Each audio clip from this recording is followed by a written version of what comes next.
Hello everyone! Welcome back to another vlog. Namiss ko ulit kayo, and in today's video, habang di pa umuulan, magtatanim ako. Meron ako ditong mga halaman.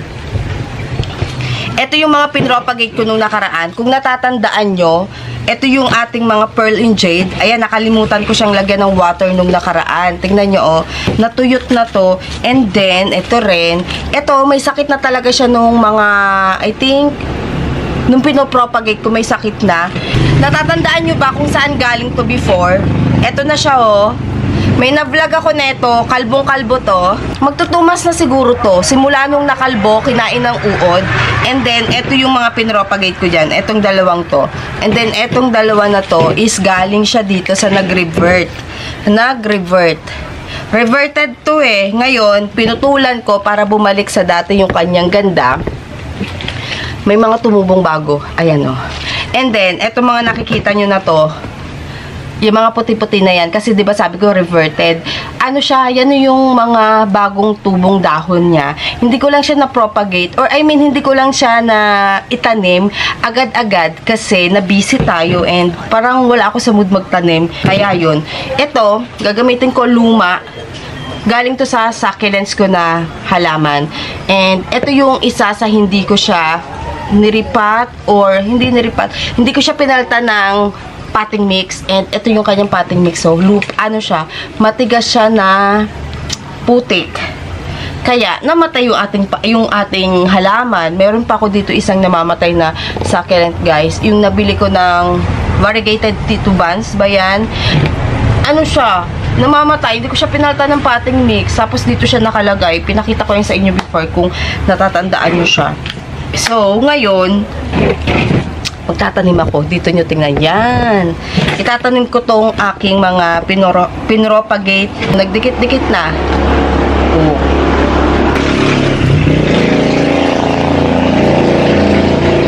Ilang beses ko tong nakalimutan na diligan. Lagyan ng water. And, syempre, pag magpo-propagate kayo sa water, dapat nagpapalit kayo every 4 days or every 5 days ng tubig kasi papamahayan siya ng kiti-kiti. Ito, brown na siya dahil matagal na. Pero look, wala siyang kiti-kiti. Meron ba? Wala siyang kiti-kiti kasi, ano to eh, kakalagay lang 2 days ago yata. And then, ididili ko siya dito. Tingnan nyo. Yung kanyang ugat ay form na siya nung ating baso na ginamit. Ayan o, naka-form na. And, may mga bagong tumutubo dyan. Actually, lahat to, bagong tubo na. Kasi yung pag nagpo-propagate ako, guys, ang gawa ko is isang dahon lang or dalawang dahon lang. And then, itutusok ko na or ilalagay ko na siya sa water. Yun, ang gamit ko. Hindi ako bihira ako mag-propagate na yung, maraming dahon. Gusto ko yung pa isa-isa or padalwa-dalawang dahon yung ginagamit ko or tinutubog ko sa tubig. Kaya yan, ipapatong lang natin to ng ganyan. So, makakaapat tayo na, dito. May lupa ako dito na tuyot, na may damo pa. Teka lang. Ang kalaban ko dito, guys, is yung mga damo na may bulb. Yan yung mga kalaban ko sa ating garden. Oh, ay! Oh, yan. May bulb na malaki. Ayan, oh. Kamusta na kayo? Ako is okay lang naman. Oh. Tapos, igaganyan-ganyan ko lang siya. Papaluwagan ko lang and then, ilalagay ng ganyan. Hahayaan kong matabunan yung ibang dahon. Tingnan nyo to, oh. Ano siya, stock lang siya nung ibinabad ko. Tingnan nyo, oh, may dahon na siya. Mamaya, ilalagay ko siya dito. Yung iba nga, tanggalin natin, kawawa naman. Ito yung mga stock lang, oh, na mga nilagay ko. Kasi sayang ka ako, baka tumubo. Tumubo naman. And then, didiligan ko na rin to pagkatanim natin. Kasi tuyot na tuyot yung potting mix na ginamit ko dito. Dahil hindi nga tayo nagtatanim ng ilang araw. Ito.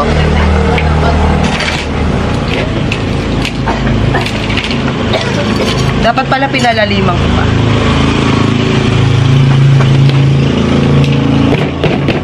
Yun.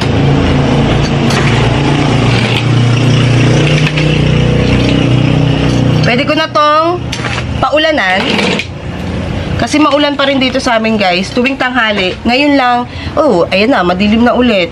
Ano pa lang, saktong 12 lunch pa lang ngayon. Lunch pa lang. Sakto. Hindi ko mapakita sa inyo yung oras kasi yung phone ko naka-charge. And dahil hindi tayo nagtanim ng matagal, yung aking kuko ay humaba na. Ayan o. Okay. Ay! Ito kailangan natin tong palitan ng pating, ng paso. Kasi, tingnan nyo, malutong na. Pero next time na lang kasi umuulan na ulit. Itatanim ko lang talaga tong mga tawag dito, yung mga nandito, kasi ayoko na mag-propagate sa water muna dahil ang dami ko ng mga na-propagate, tapos napamigay ko na rin, tapos wala nang natira dito, konti na lang natira sa akin kasi ang lalaki na kasi ng plants natin, mga pandemic babies pa yun. Kung nakita nyo yung ating vlog before, mga pandemic babies is napakalalaki na. So, pinamigay ko na lang muna. Malapit lang din naman dito. Minsan, pupuntahan natin pag nagkaroon ako ng time. Ayan. Dami rin itong anak ko. Madami ng dahon. Kuha pa tayo.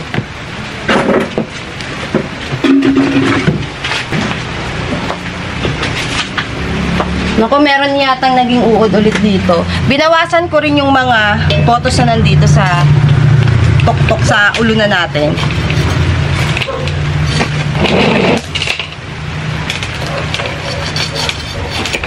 Okay.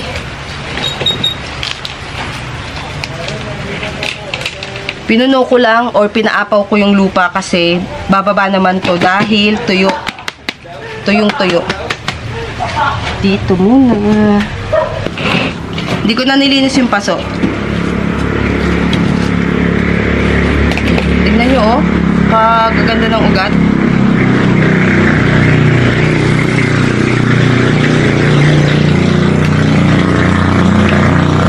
Again guys, kung gusto nyo mag-propagate ng mga halaman, any plants through water, is kailangan pinapalitan nyo siya ng water every 3 days, 4 days, para hindi siya pamahain ng kiti-kiti.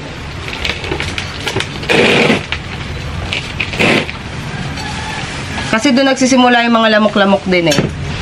Yung pag may mga pinopropagate tayo, di ba sa ibang garden, malamok, yun din, pag nagpo-propagate tayo ng mga halaman, tapos hindi napapalitan ng tubig, or may naiistakan ng water dun sa garden natin, lalamukin talaga tayo.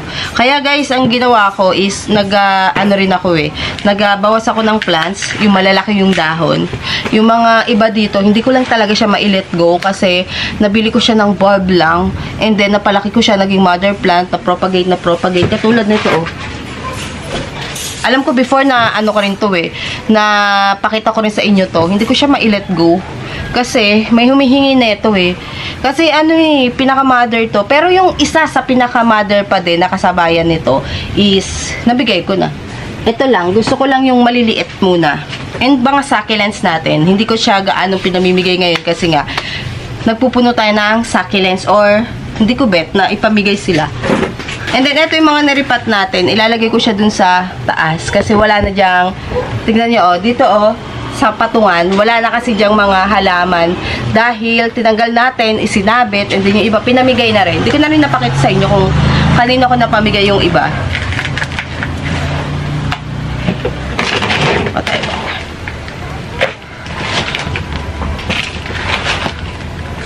So, eto, may sakit siya.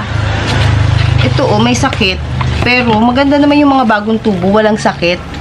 Ito yung mga luma, yung may mga butlig-butlig dyan, or tuldok-tuldok na brown. Gugupitin ko na lang siya. Hindi naman nahawahan yung iba. Kasi magkakadikit lang sila. Pero, ito, meron, oh. Ito rin meron. Ihiwalay ko na lang sila. Para hindi makahawa. Ayan, oh. Ganyan-ganyan ninyo lang. Para makahinga. Well, kakapit naman yung ugat niyan kung saan-saan. Dahil malaking paso. And then yung potting mix niya, more lupa. Lupa. Compost? More compost kasi napapagod ako magdilig sa kanila ng madalas. Kaya nilalagyan ko ng, Madaming compose. Galing sa Benguet yan. May binili ako sa Benguet eh. Pwede nga itong ano eh, garden soil. Yes, mga photos natin. Hindi naman sila maselan. Lalo na pag acclimated na dito sa Pilipinas yung mga nabili natin sa ibang bansa na photos. Hindi na yan maselan. Kulang pa ata. Ayan oh. Oh.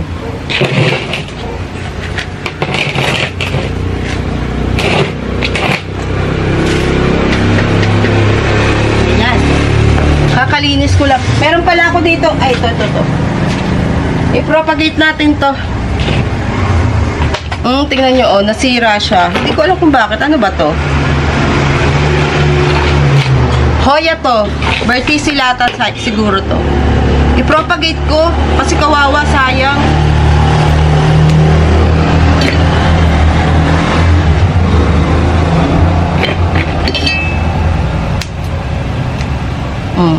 Maano pa naman siya.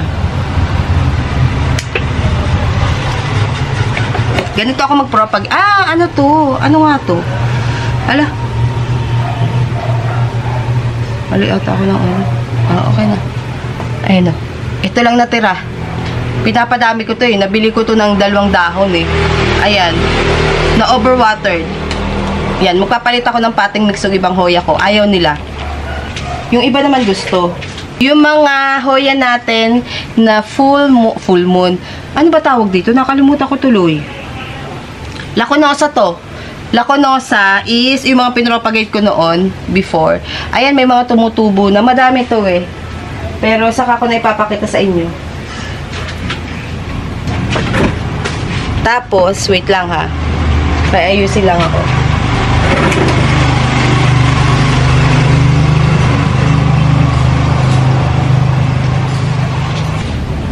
Ay.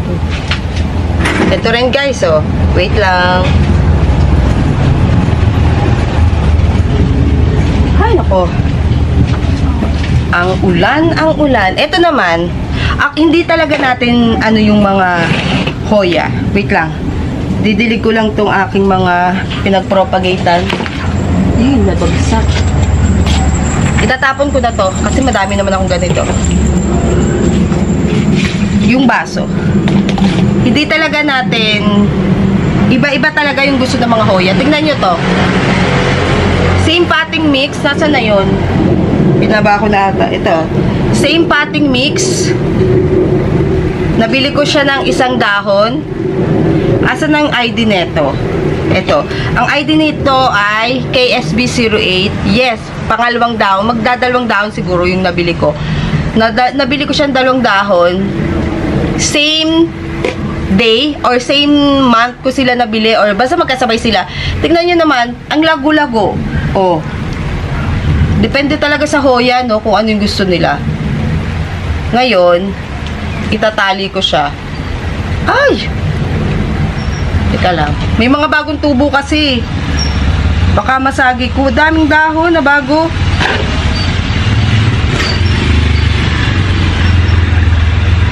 Teka lang, lagyan natin ng ano. Yun. Oops! Ang biga.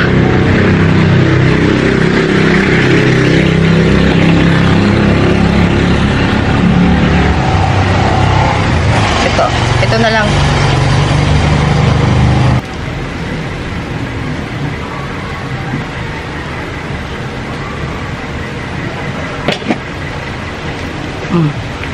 Tapos, tingnan nyo, naririnig nyo ba yun? Yung kulog-kulog na yun? Ay, nako guys. Palaging umuulan dito. Pero, simula last week, every tanghali na siya umuulan. Or, alauna, 2:00, mga gano'n na siya umuulan. Napakaingat ko talaga sa mga hoya pa, oh. Kinakabahan kasi ako baka masira or maano yung dahon nila. Uy! Nasasagi ko yung maliliit na dahon. Sorry naman.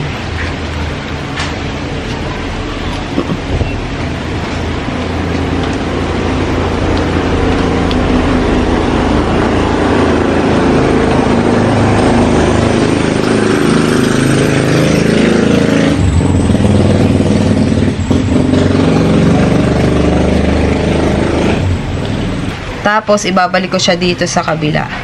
O, diba? Perfect. Dito ko na siya itatali. Malakas-lakas na ulan to.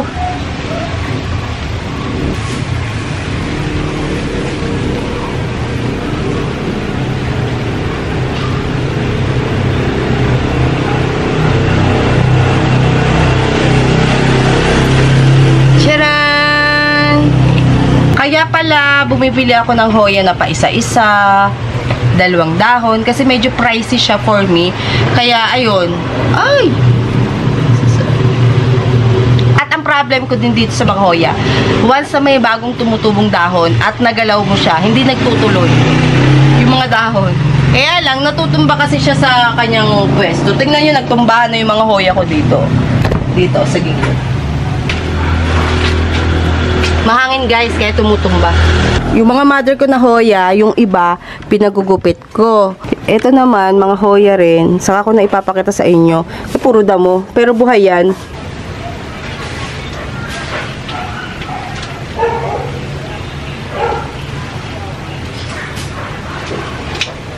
Saan kaya yun?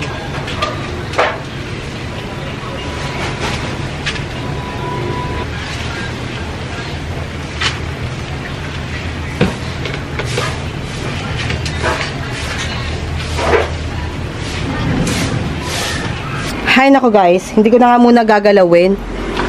To, hindi ko na napapansin ang dami ng dahon pala na nagtubuan.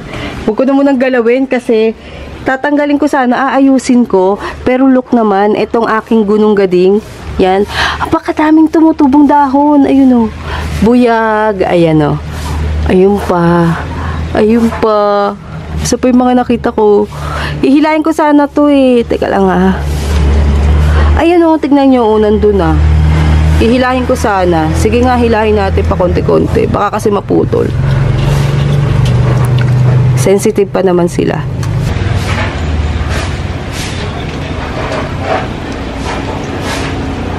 Woohoo! Ang Laguna rin niya.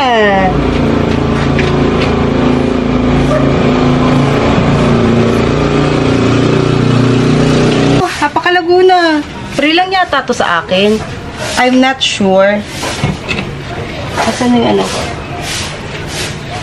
Pero may mga namatay din akong Hoya. Siguro 2, 3. Pero okay lang dahil may propagate tayo no, ng mga namatay. 3 siguro. Tingnan nyo ito. Isang stem lang, pero ngayon napakadami na stem. 4, 5. Isang stem. Ito ang ginagawa ko, iniikot-ikot ko lang. Yan. Saan ko ba siya? Dito ka na lang sa kabila. Ganyan. Pasalungat ka naman ngayon. Woohoo! Daming dahon. Well, ito naman ay madali talaga siyang mabuhay. Ang problem ko lang dito sa trellis sa ginawa ko, ano siya? Ang tawag dito, natutumba na. Tapos, paano natin siya ililipat? Soon. Ayan, ganyan lang gawa ko. Tapos, ito is, wala pa naman akong tali. Ayan o, 2. Ito na lang. Nasaan na yun? Baka maipit.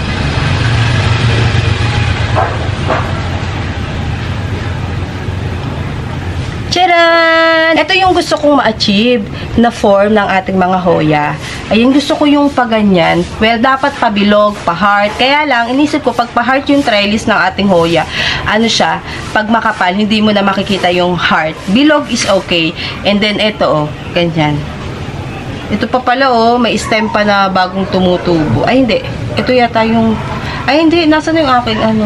Oh, ito yata yung aking huling inilagay. So, balik natin. Itong isang ito naman, iba siya. Ayan, silver yung dahon nito. Saka ko na ipapakita sa inyo pag ano na, pag Hoya na yung ating topic. Mukha lang siyang kumonte. Etong mga to. Dahil ibinaba ko yung iba. Ayan o, kasi sexy. Ay, hindi ko pala siya naibalik. Kasi sexy ka na sila. So, kailangan ko siyang ibaba. Ito rin o. Nasa taas to. Ilagay natin ulit sa kanyang lagayan.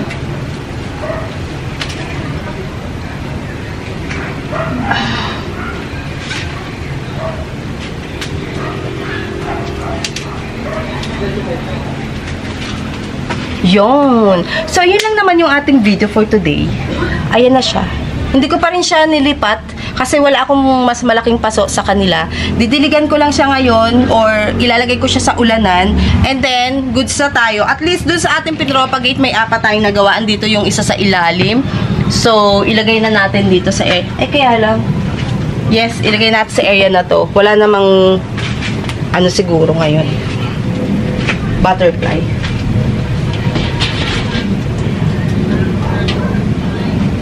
Inalis ko kasi yung mga hoya doon, 'di ba? Kasi sobrang lalaki na nila. Kaya ibalik natin yung maliliit. Mainit sa tanghali. Alauna umuulan.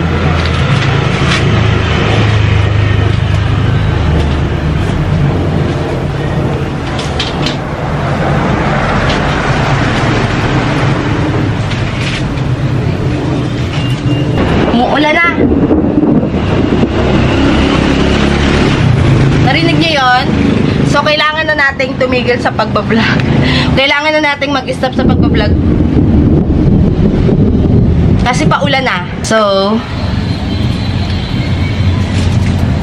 ala, ito na, natatakot na siya. Takot na sa kulog eh. So, bye-bye guys. And, thank you po sa walang sawa pa rin panunood kahit na nagbablog pa rin tayo ng hindi ganun kadalas like before, pero babalik at babalik ako sa pagbablog ng madalas. Hintay lang, siguro next year. Wala, nanginginig na. Next year siguro or mga December. So, ayun lang guys, and see you on our next video. Ayun na, hindi na siya mapakali, nanginginig na. Bye-bye! Halika na, halika na. Dali na, takbo na tayo, dali, dali.